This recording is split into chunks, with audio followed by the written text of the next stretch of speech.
bis-sidqi wal wafa, amma ba'd. Qala Allah azza wa jalla fi muhkami tanzilih, man kana yuridul hayatad dunya wa zinataha nuwaffi ilaihim a'malahum fiha wa hum fiha la yubkhasun.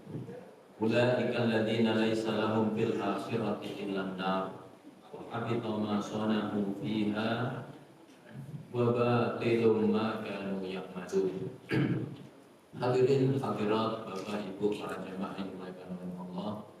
Alhamdulillah kita dikumpulkan oleh Allah dalam kebaikan yang banyak. Semoga seluruh kebaikan kita seluruhnya diterima oleh Allah Subhanahu wa taala. Amin. Salawat dan salam tak lupa kita haturkan pada suri tauladan kita Rasulullah Muhammad sallallahu alaihi wasallam, pada keluarga, pada sahabat. Mudah-mudahan kita termasuk umat beliau yang berbahagia di akhirat kelak, meraih syafaat beliau. Amin ya rabbal alamin. Bapak Ibu yang dimuliakan oleh Allah, tema kajian malam hari ini adalah jangan tertipu dengan dunia. Sebuah tema yang penting untuk selalu menjadi renungan kehidupan kita. Apa sebabnya? Pertama, ini tema yang sering Allah Subhanahu wa taala ingatkan kita dalam Al-Qur'an. Di antaranya di surat Luqman ayat yang ke-33, kata Allah, inna wa'dallahi haqq fala taghurrannakumul hayatud dunya. Sesungguhnya janji Allah itu pasti, maka jangan sampai kalian tertipu oleh dunia.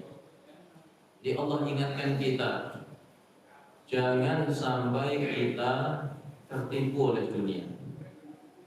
Yang kedua, Rasulullah SAW juga mengingatkan kita, jangan sampai kita tertipu oleh dunia.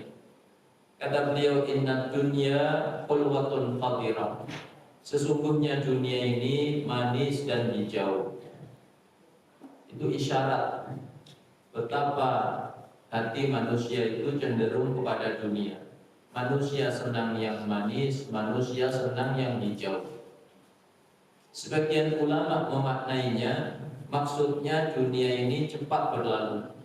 Sebagaimana sesuatu yang manis, sesuatu yang hijau cepat berlalu. Pagi masih manis, barangkali sore sudah tidak lagi manis. Hari ini tanaman masih hijau, barangkali besok, pekan depan sudah kuning. Maka ini isyarat dunia ini cepat berlalu.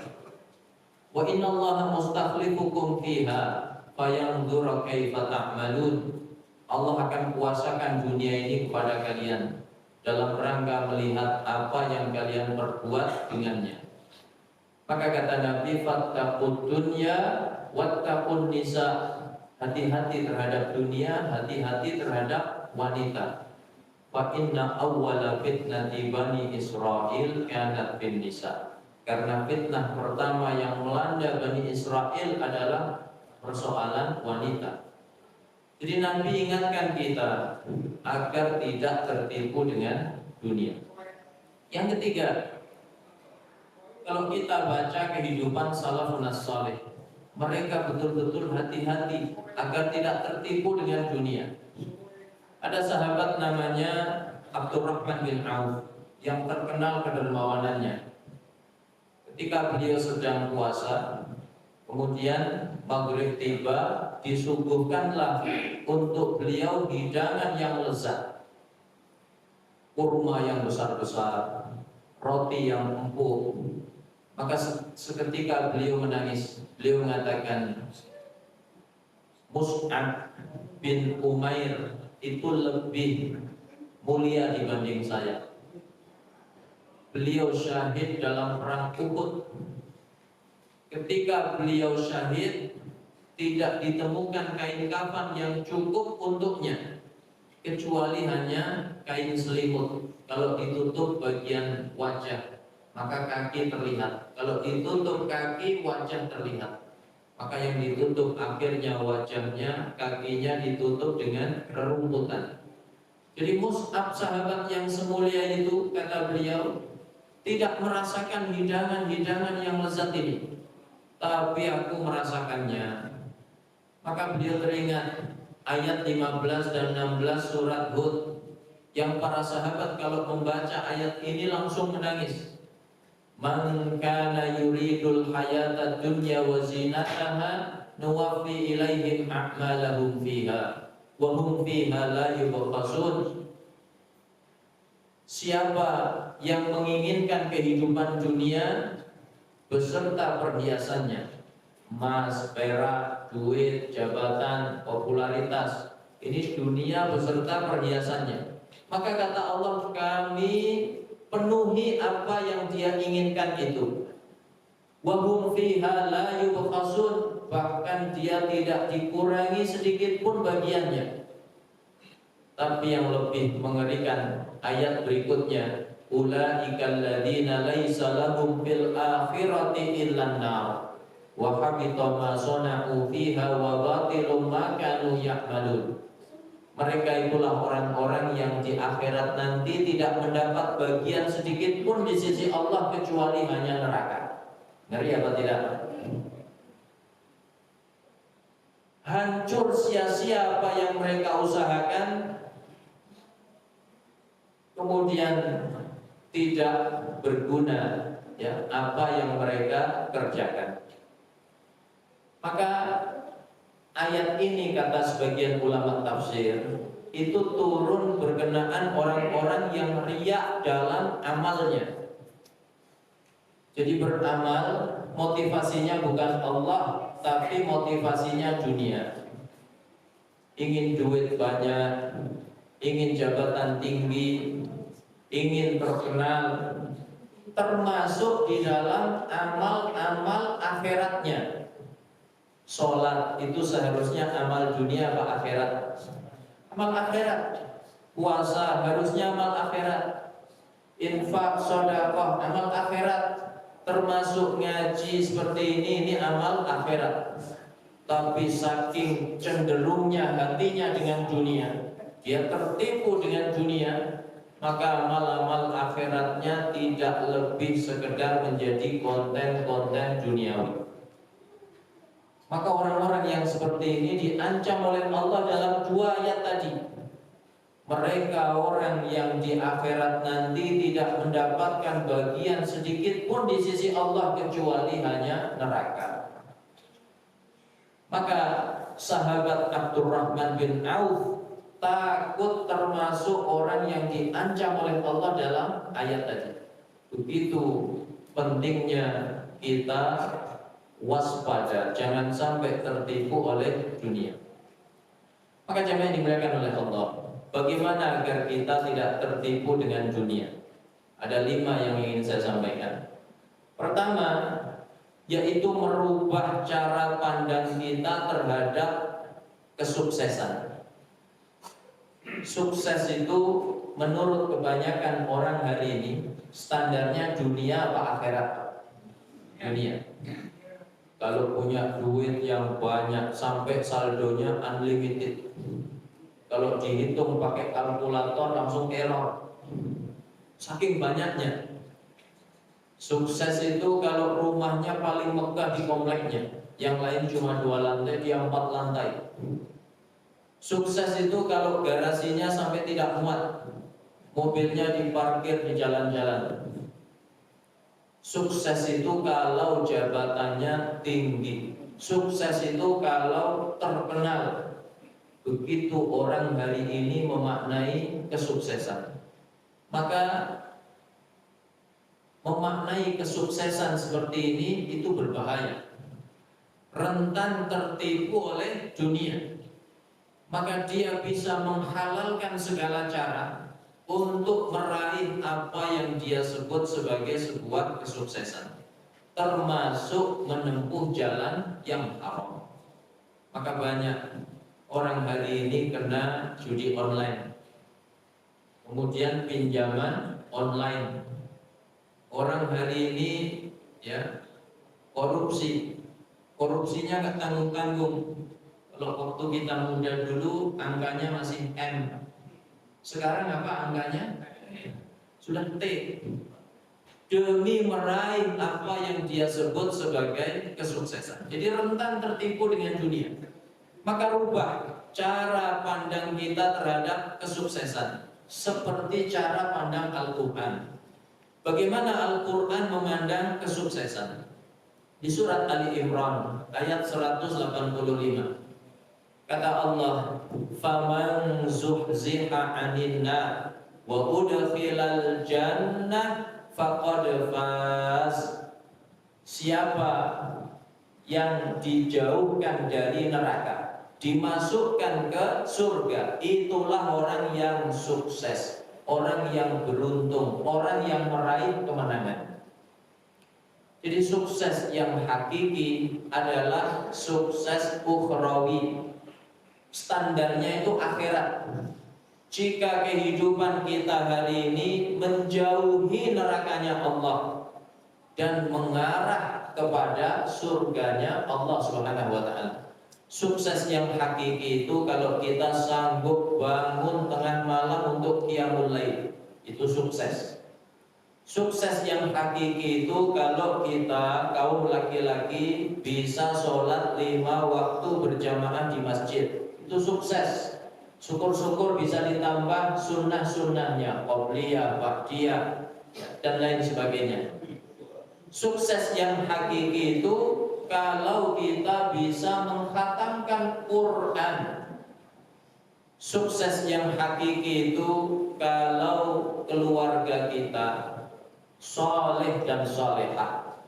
Makanya Imam Hasan Al-Basri ketika ditanya oleh murid-muridnya tentang makna ayat walladzina yaquluna rabbana hab lana min azwajina wa dzurriyyatina qurrata a'yun, ciri-ciri ibadur rahman di surat Al-Furqan tadi, apa diantaranya?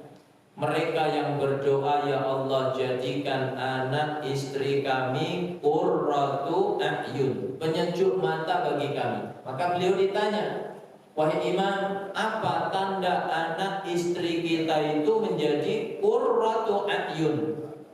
Beliau tidak mengatakan kalau duitnya banyak, kalau rumahnya megah, ya, kalau jabatannya tinggi. Tidak, tapi kata beliau apa? Idza ra'aitahum fi ta'atillah. Kalau kamu melihat anak dan istrimu berada dalam ketaatan kepada Allah Subhanahu wa taala, maka orang yang punya cara pandang terhadap kesuksesan seperti ini, insya Allah dia tidak tertipu dengan dunia. Kedua, Bapak Ibu dimuliakan oleh Allah, bagaimana agar kita tidak tertipu dengan dunia? Nilailah dunia ini seperti penilaian Allah dan Rasulnya. Allah dan Rasulnya menilai dunia berikut perhiasannya itu sesuatu yang banyak apa sesuatu yang sedikit? Sedikit. Kata Allah di surat An-Nisa ayat 77, ya. Qul mata'ud dunya qalil. Katakan wahai Muhammad, kehidupan dunia itu sedikit. Bapak punya duit 1M, dipakai beli rumah di Villa Anggrek, habis apa tidak? Habis. Nabung lagi 1M, pergi ke dealer, beli mobil listrik keluaran terbaru, habis apa tidak? Habis. Begitu sedikitnya dunia, ya, nggak seberapa. Apalagi kalau dijarah, itu kira-kira masih ada sisa apa tidak? Nggak ada sisa, ya. Sampai pakaian-pakaian dalam pun dijarah, nggak tersisa. Coba dimuliakan oleh Allah. Jadi dunia itu kata Allah sedikit. Begitupun kata Nabi, dunia itu sedikit. Ya. Kata Nabi, "Lau kanatid dunya tablughu 'indallahi janaha ba'udah, ma saqa kafiran minha suqyata ma'in." Kata Nabi, kalau dunia ini di sisi Allah senilai dengan sayap nyamuk, Sayap nyamuk itu berapa ton beratnya, Pak? Sesuatu yang remeh, tidak ada nilainya sama sekali. Jadi andaikan dunia ini setara dengan sayap nyamuk, kata Nabi, niscaya Allah tidak sudi memberi minum orang-orang kafir meskipun hanya seteguk air. Hari ini orang kafir dapat rezeki apa tidak, Pak? Dapat.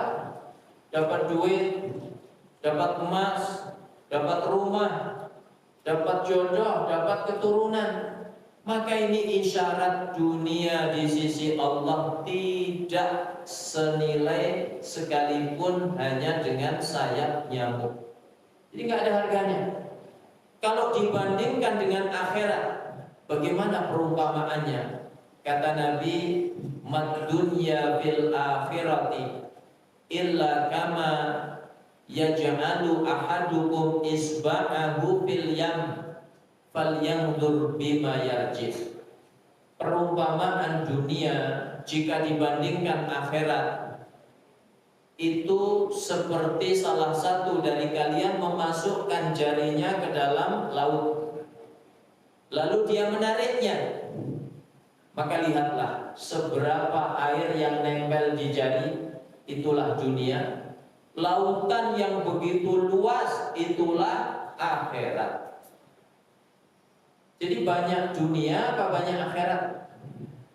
Banyak akhirat. Nggak seberapa dunia ini kalau dibandingkan akhirat. Kita hidup di dunia itu rata-rata 60 sampai 70. Ustaz ini nakut-nakuti saya. Begitu kata Nabi, umru ummati ma baina sittin wa sab'in. Umur umatku antara 60 sampai 70. Kalau dibandingkan dengan akhirat, satu hari kehidupan akhirat, kata Allah, wa inna yauman 'inda rabbika ka alfi sanatin mimma ta'uddun. Sehari di sisi Tuhanmu itu seperti 1000 tahun hitungan kalian di dunia. Maka hidup kita kalau dibandingkan dengan akhirat itu tidak lebih 1,5 jam kehidupan akhirat. Maka sungguh aneh kalau ada orang rela mengorbankan sesuatu yang banyak, sesuatu yang besar demi meraih sesuatu yang sedikit. Hanya karena cari duit lupa sholat, itu aneh ya. Hanya karena cari duit nggak sempat ngaji, itu sungguh aneh. Mengorbankan sesuatu yang besar demi mendapatkan sesuatu yang kecil. Imam Al-Ghazali membuat perumpamaan yang menarik. Kata beliau begini, ada orang di dunia itu rela susah payah dalam waktu ya beberapa tahun untuk mendapatkan kesenangan beberapa tahun lamanya. Contoh, Pak, ada orang bekerja cari nafkah yang halal di negeri orang, kontrak ya, ada yang 3 tahun, ada yang 1 tahun. Maka di negeri orang itu dia rela susah payah, pisah dengan anak istri, padahal menahan rindu itu berat. Dia rela. Di luar negeri dia tinggalnya di kosan yang sempit, rela makannya sekedarnya, padahal di depannya itu ada restoran, makanan-makanan lezat ada di situ. Tapi dia milih makan Indomie. Di depannya itu ada mall, segala macam kemewahan ada di situ. Dalam lubuk hatinya ingin sekali membeli pakaian-pakaian yang bagus, yang bermerek, tapi ditahan. Dia pilih pakai kaos oblong. Supaya apa? Duitnya ngumpul, duitnya utuh. Begitu nanti pulang bisa beli tanah, bisa bangun rumah, bisa hidup nyaman bersama keluarga. Maka kenapa kalau untuk kehidupan kita di dunia kita rela menderita sebentar demi kesenangan beberapa tahun kemudian? Kenapa untuk akhirat Kita tidak rela menderita sebentar dalam kehidupan kita di dunia untuk meraih kebahagiaan yang selama-lamanya di akhirat kelak. Ya. Maka kalau kita punya penilaian seperti ini terhadap dunia, insya Allah kita tidak tertipu dengan dunia. Yang ketiga, Bapak Ibu dimuliakan oleh Allah, bagaimana agar kita tidak tertipu dengan dunia? Yaitu kita punya prinsip hanya mengambil yang halal, sekalipun banyak. Tapi kalau haram, tertarik apa tidak? Tidak tertarik. Ini prinsip seorang mukmin, hanya mengambil yang halal. Allah itu tidak pernah membebani kita dengan beban-beban yang berat dari sisi duniawi. Allah nggak menuntut kita harus punya rumah yang bagus, harus punya mobil yang mewah, tidak. Harus punya emas sekian kilo. Allah nggak membebani kita atas itu. Jadi kalau kita wafat misalnya, ya Allah takdirkan rumah belum punya, masih ngontrak. Apakah nanti diazab di alam kubur? Kamu kenapa nggak punya rumah? Ya, lalu digebuk sama malaikat? Kan tidak. Atau di akhirat dimasukkan neraka jahanam 2 tahun karena tidak punya rumah. Apa begitu? Kan tidak. Urusan jumlah itu wilayahnya Allah. Kita itu tugasnya hanya memastikan yang kita makan, yang kita bawa pulang, yang kita suapkan ke anak istri, seluruhnya berasal dari yang halal. Maka Nabi mengatakan, la tastabti'ur rizqa, jangan pernah kalian menganggap rezeki kalian datangnya lambat. Saya sudah kerja sekian tahun Ustaz, kok rumah belum kebeli? Saya sudah kerja sekian puluh tahun, kok mobil belum punya? Jangan pernah punya pikiran seperti itu. Apa sebabnya? Fa innahu la yamutal 'abdu illa wa qad balaghahu hadduhu minar rizqi. Enggak ada seorang pun diwafatkan oleh Allah di muka bumi ini kecuali seluruh jatah rezekinya telah Allah serahkan semuanya kepadanya. Tugas kita bukan berbanyak-banyak, karena banyak sedikit itu sudah takdirnya Allah.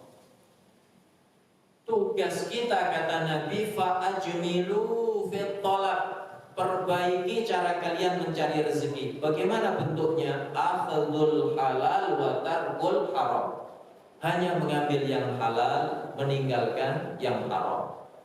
Rezeki kalau halal, maka insya Allah barokah. Barokah itu apa? Kebaikan yang dihasilkan banyak, baik secara fisik, ya, secara zahir maupun secara batin. Rezeki kalau halal maka berkah. Kebaikan yang dihasilkan itu zahir dan batin. Disuapkan ke istri, anak, ya, badannya tambah sehat, tidak kena penyakit. Kemudian akal tambah cerdas. Ini keberkahan apa? Zahir. Keberkahan batin, istrinya tambah solehah, pakai sholat. Anak-anaknya soleh solehah. Ini berkah secara batin. Kemudian Allah hadirkan ilmu yang manfaat, seperti yang dulu diperoleh oleh ulama-ulama kita. Apa rahasia keberkahannya Imam Bukhari? Imam Bukhari itu berkah lahirnya, batinnya. Berkah lahirnya. Beliau ketika masih kecil, Allah uji dengan buta, jadi nggak bisa melihat. Kemudian berkah doa sang ibu terus mendoakan sampai ibunya bermimpi ketemu Nabi Ibrahim alaihissalam. Nabi Ibrahim berkata, Allah akan kembalikan penglihatan anakmu disebabkan tulusnya doamu untuknya. Maka besoknya Imam Bukhari bisa melihat. Ini keberkahan fisik. Keberkahan batin, beliau dikaruniai ilmu yang luar biasa, terutama di bidang hadis. Beliau dijuluki Amirul Mukminin fil hadis. Apa rahasia keberkahannya Imam Bukhari lahir batin itu? Disebutkan dalam kitab Syiar A'lamin Nubala, ditulis oleh Imam Az-Zahabi. Ayahnya Imam Bukhari namanya Ismail. Satu hari manggil anaknya ketika ajal rasanya sudah dekat. Wahai Muhammad, Imam Bukhari itu namanya Muhammad bin Ismail. Wahai Muhammad, kemarilah. Nah, demi Allah, selama ayah hidup tidak pernah sekalipun ayah menyuapimu rezeki yang syubhat. Jadi yang syubhat saja nggak pernah, apalagi yang haram. Maka lihat ya keberkahannya. Seluruh rezeki yang dikonsumsi Imam Bukhari itu halal 100%. Maka lihat keberkahannya ya. Kemudian di antara keberkahan batin itu menyebabkan doa kita mustajab di sisi Allah. Orang kok rezekinya halal, makanannya halal, dijamin doanya mustajab di sisi Allah. Ada sahabat namanya Sa'ad bin Abi Waqqas. Sa'ad bin Abi Waqqas datang ke hadapan Nabi, minta didoakan agar doanya mustajab di sisi Allah. Jadi doa pun kadang masih butuh doa. Saat ini minta agar didoakan oleh Nabi supaya saat kalau berdoa langsung diijabah oleh Allah. Apa kata Nabi kemudian? Atib tuhmataka tustajab dakwatuka. Pastikan makananmu halal, niscaya doamu mustajab. Dan ini betul. Sa'ad bin Abi Waqqas benar-benar menjaga wasiat Nabi. Dia hanya makan makanan yang 100% halal, yang syubhat ditinggal. Maka doanya kemudian terkenal mustajab. Ini terlihat di zaman Umar bin Khattab radhiyallahu anhu. Sa'ad bin Abi Waqqas itu diangkat menjadi gubernur di wilayah Kufah. Ya, Kufah itu Irak hari ini. Maka beliau difitnah oleh orang yang bernama Abu Sa'dah. Abu Sa'dah ini lapor ke Amirul Mukminin Umar bin Khattab. Kata beliau begini, Inna Sa'dan la ya'dilu fil qadiyah wa la yaqsimu bis sawiyah wa la yasri bis sariyah. Kata dia, sesungguhnya Sa'ad bin Abi Waqqas yang kamu tunjuk jadi gubernur Kufah itu orang yang kalau memutuskan perkara tidak adil, kalau membagi ghanimah tidak rata, kemudian tidak berani berangkat jihad fi sabilillah. Maka sampailah berita ini kepada Sa'ad bin Abi Waqqas. Sa'ad seketika berdoa, ya, kata Sa'ad, Allahumma in qama riya'an wa sum'atan fa'atil umrahu wa atil faqrahu wa arridhu lil fitan. Ya Allah, kalau memang dia berkata seperti itu semata-mata karena riya, karena sum'ah, ya, ingin viral di tengah manusia, maka ya Allah panjangkan umurnya, panjangkan kefakirannya, hadapkan dia dalam fitnah yang banyak. Maka orang tadi hidup itu persis seperti doanya Sa'ad bin Abi Waqqas. Dia punya umur yang sangat panjang, sampai tua renta, sampai matanya itu tertutupi oleh alisnya. Pernah Bapak lihat kakek-kakek, ya, saking sepuhnya matanya itu tertutup alisnya. Kemudian dia fakir, kerjaannya sehari-hari minta di pinggir jalan. Kemudian dia dihadapkan pada fitnah yang banyak. Di antaranya apa? Fitnah wanita. Kalau ada gadis lewat, dia sweet-sweet. Padahal kakek-kakek tua, ya.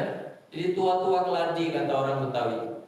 Maka satu hari ada orang bertanya, "Wahai kakek, bagaimana keadaanmu?" Dia pun sadar, "Aku hanyalah orang tua yang tertimpa doanya Sa'ad bin Abi Waqqas." Maka kalau kita punya prinsip hanya mengambil yang halal, insya Allah tidak tertipu dengan dunia. Yang keempat, Bapak Ibu dimuliakan oleh Allah, bagaimana agar kita tidak tertipu dengan dunia? Yaitu jadikan dunia ini sebagai ladangnya akhirat. Dunia ini tempat kita mengukir amal sebanyak-banyaknya. Di dunia ini hanya ada amal, belum ada hisab. Tapi sebaliknya, kata Ali bin Abi Thalib, di akhirat nanti tidak ada lagi kesempatan amal, yang ada tinggal hisab. Maka tujuan penciptaan manusia di dunia ini tidak lain tidak bukan dalam rangka ibadah kepada Allah. Wa ma khalaqtul jinna wal insa illa liya'budun. Sehingga nanti ketika manusia diwafatkan oleh Allah, yang dia sesali adalah seputar ibadah, seputar amal soleh. Ini diingatkan berulang-ulang kali oleh Allah dalam Al-Quran supaya manusia nggak lupa. Karena manusia sering lupa kalau sudah menyangkut dunia. Maka Allah ingatkan berkali-kali. Bapak Ibu bisa lihat di surat Al-Mu'minun ayat 99 dan 100. Hatta idza jaa ahadahumul maut qala rabbirji'un la'alli a'malu salihan fima taraktu. Sehingga ketika salah satu dari mereka didatangi kematian, dia mengadu kepada Allah, "Ya Allah, kembalikan kami ke dunia agar kami sempat beramal soleh." Jadi yang disesali apa Pak? Amal soleh. Setiap orang hari itu rindu untuk kembali bisa sholat, sekalipun cuma 2 rakaat. Setiap orang hari itu kembali rindu untuk bisa baca Quran, meskipun cuma 1 ayat. Dan setiap orang hari itu kembali rindu untuk duduk di majelis ilmu, meskipun hanya sesaat. Kemudian Allah ingatkan di ayat yang lain, di surat As-Sajdah ayat yang ke-12. Walau tara idil mujrimuna nakisu ru'usihim inda rabbihim Rabbana absarna wa sami'na farji'na na'mal salihan inna muqinun. Alangkah mengerikannya kata Allah ketika kamu melihat orang yang berdosa dihadapkan kepada Allah, wajah mereka tertunduk penuh penyesalan. Dia mengadu, "Ya Allah, kami telah melihat, kami telah mendengar seluruh kebenaran ayat-ayat-Mu, maka kembalikan kami ke dunia agar sempat beramal soleh." Kami yakin kalau dikembalikan ke dunia menjadi orang-orang yang beramal soleh. Orang sudah wafat, sudah dihisab, lalu minta balik ke dunia, mungkin apa mustahil? Mustahil. Hari itu yang ada tinggal hisab, kesempatan amal sudah habis. Lalu Allah juga ingatkan kita di surat Al-Munafiqun, ya, ayat 10. Kata Allah, "Wa anfiqu mimma razaqnakum min qabli an ya'tiya ahadakumul maut fayaqula rabbi laula akhartani ila ajalin qarib fa asaddaqa wa akum minas salihin." Infakkan sebagian yang Allah karuniakan kepada kalian sebelum salah satu dari kalian didatangi kematian, maka dia mengadu, "Ya Allah, akhirkan ajalku sejenak saja agar aku sempat bersedekah dan aku termasuk orang-orang yang saleh." Begitu penyesalan manusia setelah diwafatkan oleh Allah, yaitu seputar amal solehnya. Karena inilah tujuan penciptaan manusia di dunia. Maka kalau kita punya prinsip dunia ini ladang akhirat, kita diciptakan di dunia untuk memperbanyak amal saleh, maka insya Allah tidak tertipu dengan dunia. Terakhir yang kelima, jamaah yang dimuliakan oleh Allah, bagaimana agar tidak tertipu dengan dunia? Yaitu dengan ar-rifqatut thayyibah. Kita berkumpul bersama kawan-kawan yang saleh. Kalau ibu-ibu yang salehah, pastikan kita itu berkawan dengan kawan yang baik. Kita ini makhluk sosial. Makhluk sosial itu butuh interaksi. Maka pastikan interaksi kita itu bersama orang-orang yang baik. Nabi hubungkan baiknya agama kita itu dengan siapa kawan kita. Al-mar'u ala dini khalili falyanzur ahadukum man yukhalil. Seseorang itu dinilai agamanya dari kawannya. Maka lihatlah dengan siapa kalian berkawan. Pepatah Arab mengatakan as-sahibu sahib. Sahabat itu menarik sahabatnya. Kalau baik menarik dalam kebaikan, kalau jelek menarik dalam kejelekan. Maka lihat, sejarah bercerita, Imam Ahmad ibnu Hanbal dijuluki imamu ahli sunnah, pemimpinnya ahli sunnah. Beliau tegar mempertahankan sunnah, mempertahankan kebenaran, bahwa Quran kalamullah, bukan makhluk. Beliau menghadapi 3 penguasa, dari Al-Ma'mun, Al-Mu'tazim, kemudian Al-Wathiq, yang berpaham Mu'tazilah, yang memaksakan paham Quran makhluk. Siapapun yang menolak ditangkap, dipenjara, disiksa. Imam Ahmad tidak gentar sedikit pun. Apa rahasia keistiqomahan beliau? Karena beliau punya kawan yang soleh, namanya Muhammad bin Nuh. Muhammad bin Nuh ini ditangkap bersama Imam Ahmad. Bedanya, Imam Ahmad masih hidup sampai di penjara. Muhammad bin Nuh meninggal di perjalanan. Imam Ahmad yang mengurus jenazahnya. Sesaat sebelum wafat, Muhammad bin Nuh berwasiat, ya Aba Abdillah, innaka lasta mithli, innaka rajulun yuqtada bik, fattaqillaha wasbut. Wahai Abu Abdillah, wahai Imam Ahmad, kamu beda dengan saya. Kamu ini ulama yang diikuti banyak manusia. Maka bertakwalah kepada Allah, tegarlah mempertahankan kebenaran. Ini rahasia keistiqomahannya Imam Ahmad bin Hanbal. Ya. Maka pastikan kita selalu berkumpul dengan kawan-kawan yang baik, sehingga kita tidak tertipu dengan dunia. Inilah Bapak Ibu dimuliakan oleh Allah yang dapat saya sampaikan. Mudah-mudahan Allah Subhanahu wa taala memberikan pertolongan kepada kita agar kita tidak tertipu dengan dunia. Kalau ada yang benar semata-mata dari Allah, kalau ada yang salah ini kekhilapan saya mohon maaf yang sebesar-besarnya. Aqulu qouli hadza wa sallallahu ala nabiyyina Muhammad wa ala alihi wa sahbihi wasallam.